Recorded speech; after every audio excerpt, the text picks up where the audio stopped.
So to turn to Walter Benjamin, what we're going to do today is to outline broadly to give a kind of sketch background about him and his life. Paradoxically, in the sense, because Graeme Gilloch is going to be talking about the architecture, and as an architect, I'm going to be introducing these thinkers, but maybe from a kind of the ignorant architect's point of view, myself being the ignorant architect, is probably an accessible way for other architects to engage with them. And the idea really behind it really is to try and tease out whether these thinkers who've had such a profound impact on cultural life, on intellectual thought, what kind of relevance they have today in terms of their thinking. The idea behind including some of these thinkers in Rethinking Architecture, a book that I brought out in 1997, a collection of key texts on architecture by key thinkers, by philosophers and sociologists, was to give architecture a set of tools, a set of critical tools by which to kind of question itself in some senses, in order to reinforce that dialogue. Now those tools are there, but how relevant are they in today's society? What relevance is there in the work of Walter Benjamin, someone who died more than 75 years ago? What relevance is there in the thinking of Walter Benjamin for architecture and urbanism today? Let me start then by welcoming our two speakers, Graeme Gilloch and Esther Leslie. I've put just a few of their books up here on Benjamin. I would personally recommend Myth of Metropolis. My endorsement on the back cover of the paperback, I think, is still there. It is a wonderful book because what I think finds so interesting is it addresses Benjamin and the city, but it addresses it from the perspective of myth. And I think that, to my mind, is one of the most important aspects of what Graeme teased out in this book, is how the modern metropolis has not got beyond myth, but is precisely enshrouded by myth. And that's a subject that's going to echo through some of the discussions today. Then there's a second book by Graeme on Walter Benjamin, of course, some wonderful work also on ZimmelKrakow, who is lurking in the background, as it were, in the shadows today. And I think a very important thinker as well. Hopefully in the future we'll be able to have a session on ZimmelKrakow, because I think that his work is unbelievably relevant. And then Esther Leslie's work, not looking at the city so much or architecture, but really looking more generally at Walter Benjamin, but written in a beautiful way. She has a wonderful way with language, and she's an exquisite commentator on Walter Benjamin. I recently came across an essay by her on Walter Benjamin, Migrants and Refugees, that was written for the 75th anniversary of Benjamin's death. And it was so poignant, that piece, where she was connecting Benjamin himself as someone who was escaping with all the migrants that we've seen in Europe more recently. So Esther's, and I will be, towards the end, I will be playing a discussion that I had with Esther on the subject of Benjamin and his enduring relevance. So just let me say, here I've got 4 of my own books. I don't want to promote my books, but simply to say, on the right-hand side, The Hieroglyphics of Space, is a book in which to which Graeme contributed, I think, 2 very interesting essays. And the theme of hieroglyphics is going to be something that we're going to be picking up on in some way here. The key book, though, here is Rethinking Architecture on the left-hand side. The Aesthetics of Architecture was a book that I wrote and published in 1999. It's come out in many different languages, that would kind of combine Benjamin and Baudrillard, looking at the principle of anesthesia. I will talk more about that briefly today. And camouflage, finally, there is a chapter on mimesis, one of the most interesting concepts and magical concepts in Benjamin's thinking that Graeme himself has written about. But I want to focus primarily to begin with on Rethinking Architecture, the collection of essays that situated Benjamin in the context of a number of other thinkers. Now, there are other people also that one could think of who were in Benjamin's immediate sort of milieu circle, figures like Bertolt Brecht and so on. But these were the ones that I included in Rethinking Architecture. And I just want to say a few words about them, less about Adorno, but more about ZimmelKrakow and Georg Simmel. And just simply, I'm putting up here the dates just so you can get a sense of what we're talking about. Georg Simmel was a thinker who was, in a sense, a generation ahead of the other 3. And he, in many ways, was a kind of a path finder who whose ideas in some ways triggered off other things in the rest of them.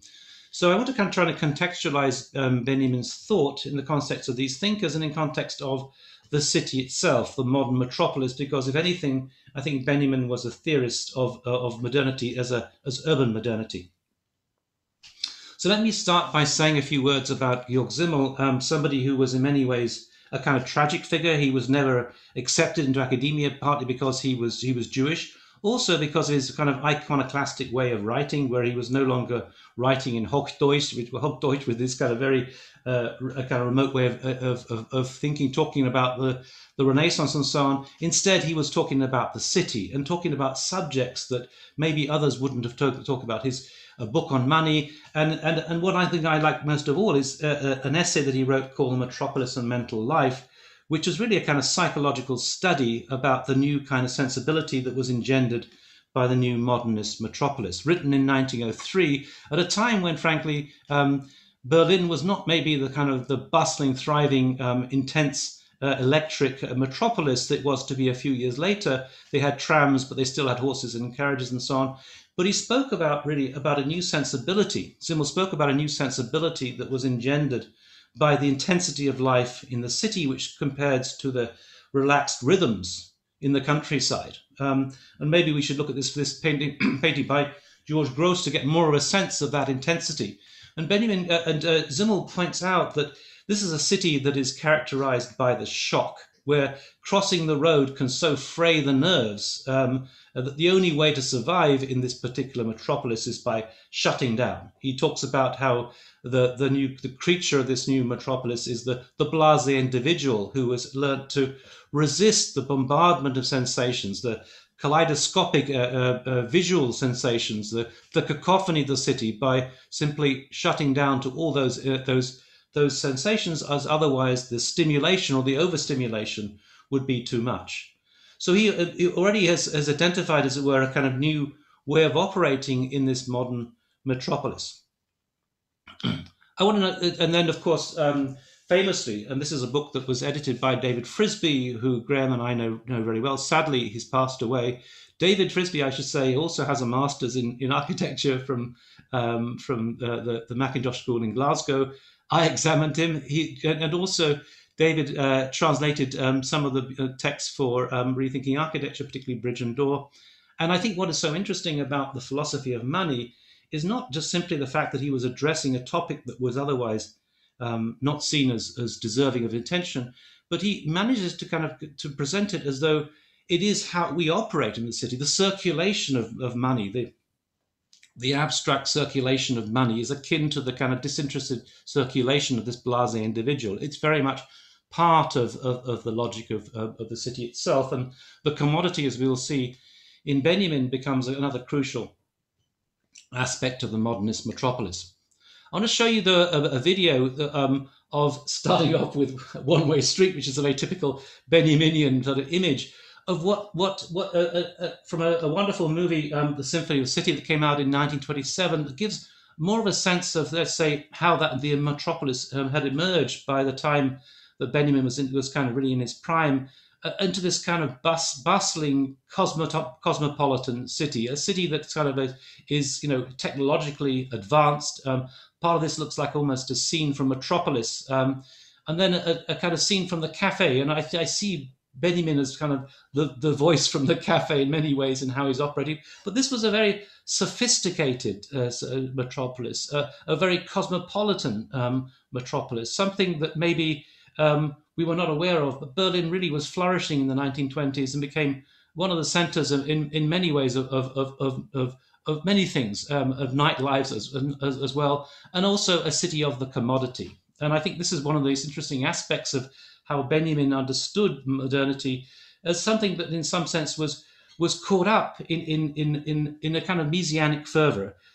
Capitalism, as Benjamin once commented, is like a dreams-filled sleep that swept over Europe, reactivating mythic forces. And I think this is precisely the comment that I find so interesting, or the approach that in Graeme's work, the idea that the contemporary city did not get beyond myth in the logic of the dialectic of the Enlightenment,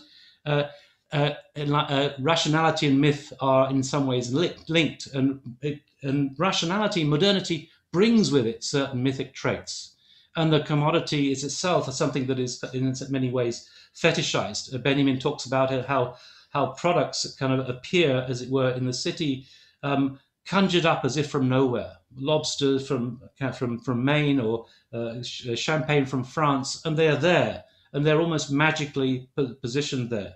But this idea somehow of the city being something enshrouded by myth, to my mind, is one of the most extraordinary insights that we have. And we see also in this modern metropolis that the signs may be of something else, of another, something brewing beneath the surface. So on the one hand, this old lady going into the church in some senses speaks about another age, although the age of the commodity was itself a kind of, where the commodity was fetishized, had its own religious edge to it.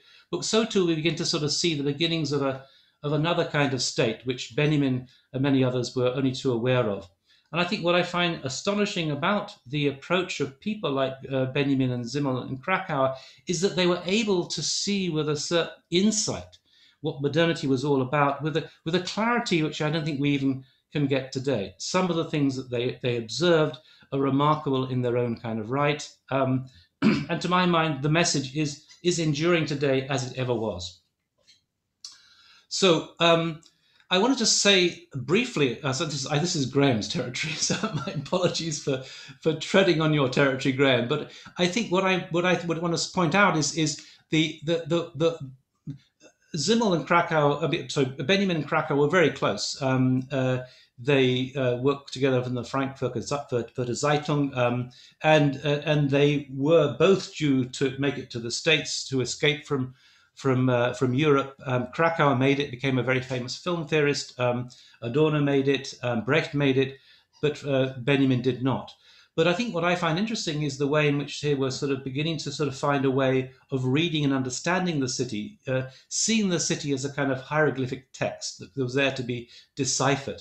And what Krakow found was that, I think, many ways, was that the city itself was so it was kind of unconscious in the sense it was just the state of things. It was almost like the Freudian slip, or the and Benjamin often talks about that you get the optical unconscious, and a photograph things that are not there, but nonetheless not intended to be there, but nonetheless reveal something. And it's their surface level that allows them to somehow reveal themselves and to reveal the state of things. So the idea somehow that the city could be seen as some kind of hieroglyphic text that could be decoded in order to understand the nature state of things is something that I think that is shared both by Krakow and also by Benjamin. And so too, some of these kind of these astonishing kind of comments. That one of the essays that Krakow writes is on the hotel lobby, which is somehow a quintessential space of modernity, contrasted to the church, and where individuals are somehow kind of isolated, alone in some kind of transcendental homelessness, and in the hotel lobby where they bury themselves in their newspapers instead of engaging in conversation. And it seemed to me this image, which kind of it reminds you, this is Edward Hopper, of the kind of depiction of that Edward Hopper had of the city itself, was again something that was astonishingly sort of rich. But in Krakow too, and this is a fantastic series of essays, The Mass Ornament, which are brilliant in many ways, where he looks at the aspects of the city, the iconic aspects of the city like the Tiller Girls and so on, and begins to decode contemporary society. On the right-hand side, you can see what it all leads to. The idea of kind of the mass ornament inevitably leads to a kind of a popularism, which we see today in places like the States and under Trump and so on, a kind of enduring kind of memory. And what I find also is interesting is the way that in which Krakow somehow sees in this abstract rationality, and here a kind of a glimpse of the Tiller Girls, how this itself somehow, the empty abstraction of what he calls ratio, a kind of way of thinking that is it's not liberated in any way, it's a kind of murky form of thinking, is somehow ready to be colonized by the mythic. And he himself sort of pointed out how these kind of behaviors lend themselves to a kind of a mythic edge, which of course we saw in the cult of the personality in Hitler himself, and I would claim also in the cult of the personality of someone like Trump. But that's my own particular kind of viewpoint. But it was people like this who kind of really influenced Benjamin. Benjamin also influenced them, but it was in this milieu of this intense kind of Jewish society, a kind of intellectual society, a kind of one that was kind of challenging in many ways the dominant norms and opening up things in an important way, and seeing the city as really the essence of modernity, of giving us a glimpse about what things are about. And Benjamin himself, of course, was brought up in a very bourgeois world of the Berlin that I was showing you in many ways, a very comfortable existence, and yet during the course of his life, he had anything but a comfortable life, and was constantly having to kind of avoid the threat of fascism itself. To live is to leave traces. This is a kind of comment that Benjamin made, and you can see a kind of similarity with the idea of hieroglyphics in the work of Krakauer. But importantly for Benjamin, it really wasn't just about so to be an historian was not just simply to decode those traces, but there was an important social project going on. For Benjamin, the whole, there's no document of civilization that is not also a document of barbarism. He saw modernity in many ways as being a tragic kind of situation in which people were crushed, almost like civilization was some kind of steamroller and crushing individuals in its path. And for Benjamin, it was important to be aware of the individuals, not the famous people, but those who had been crushed by history itself. And he saw his project as that of redeeming the buried fragments, shall we say, of those who had been crushed by history. And he saw the city as a kind of like a text where he would go kind of, as it were, botanizing on the asphalt, trying to understand the nature of things through the city. And it was in these liminal spaces of the arcades, and I won't say much about this because I know that Graeme will be talking about this, but it was in these kind of spaces that he really saw the essence of modernity. In writing, as it were, kind of a prehistory of the modern, he saw these in their state of obsolescence, something that was kind of revealing itself. And these were the marginal spaces where he focuses attention. Famously, of course, his arcade project, the Passage en Vert, which was only published in English fairly recently, was a kind of culmination, a fragmentary culmination of his work. It wasn't completed, it remained in fragments, but in many ways it sums up Benjamin's approach, because the fragment was in any case, part of his way of thinking. And to my mind, what I see Benjamin as is as a kind of collector of many things, and above all, a collector of ideas. And when you dig into the Arcades project and find these astonishingly rich ideas, and then join the dots, as it were, in your own kind of way, that to my mind is why Benjamin has remained so popular, in the sense that he opens up new ways of thinking. The constellation was a notion that he had, that you, rather than define things precisely, you would loosely articulate it through a series of points, a bit like the constellations in the sky that we interpret in certain ways. And for him, the way that we understand the world is through this kind of constellation of shards. So it was in this metropolis, the metropolis of the shock above all, that Benjamin wrote, especially with a number of portraits of cities that Graeme so eloquently describes in his book. And in these marginal spaces were also the marginal individuals who colonized, who lived in these spaces. On the left-hand side, the flaneur, the famous figure of Benjamin that he took from Baudelaire, this kind of disinterested observer who is in some senses, trying to resist the onslaught of modernity. Famously, there's a story about the flaneur taking a turtle, I think it was a tortoise, for a walk, as a way of kind of slowing down modernity. And then the rag picker, maybe one could really see Benjamin himself in the rag picker. And then the prostitute, which to my mind is an incredibly interesting figure in Benjamin's thinking, because not only do we find in Benjamin's thinking that the commodity has been fetishized, but also that the sex has been commodified. In a beautiful kind of combination, somehow the prostitute and the flaneur and the rag picker sum up these places, the kind of the marginal figures within a marginal spaces of modernity.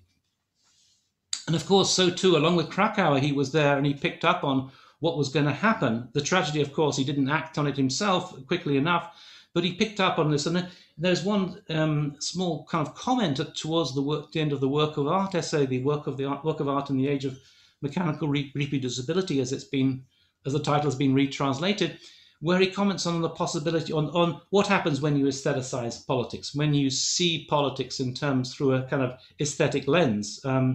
And this, of course, is Albert Speer's Cathedral of Light. Albert Speer being an architect who choreographed and orchestrated this spectacle in Nuremberg of SS rally for Hitler. And he makes this comment that all efforts to render politics aesthetic culminate in one thing: war. And how right he was. Not only did he pick up on the growth of fascism, but he predicted the war itself. And this itself, to my mind, was something that I took forward. I won't talk about this in detail, but just to say that I picked up the notion of this problem of aestheticization. Aestheticization is when you see things only in terms of the image, and you rinse out the social and the political and the economic from that sort of outlook. And therefore it becomes a form of anesthetization. In a paradoxical way, aesthetics and anesthetics are combined. You somehow you lose sense of some of the kind of crucial images when you're caught up in the world of images. And of course, this feeds on into the work of Baudrillard, as we will see next week, when Baudrillard also addresses the theme of aestheticization.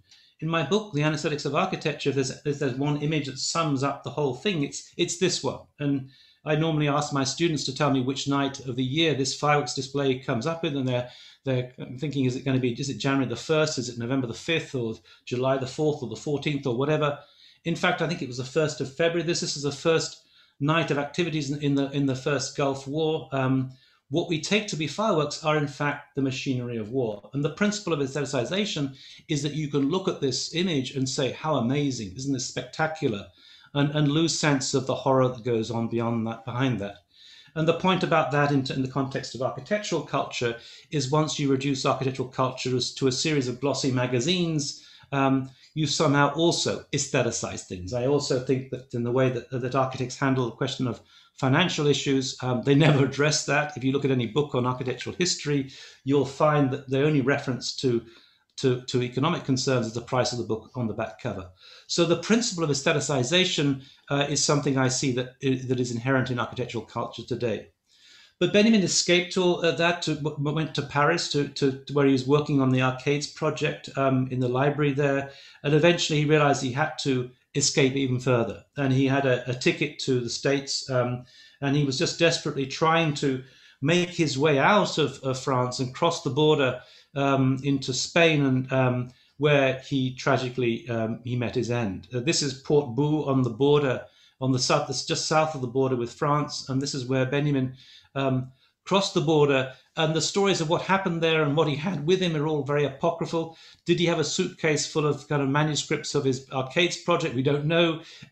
He apparently was not turned back at the border, but allowed to stay one night in Port Bou, and then was being told to go the next day. I heard a story out of it, Graeme will corroborate on this, that they were trying to get some bribe out of him. But by this time, Benjamin had no money left. He was absolutely impoverished. He certainly couldn't have offered any bribes.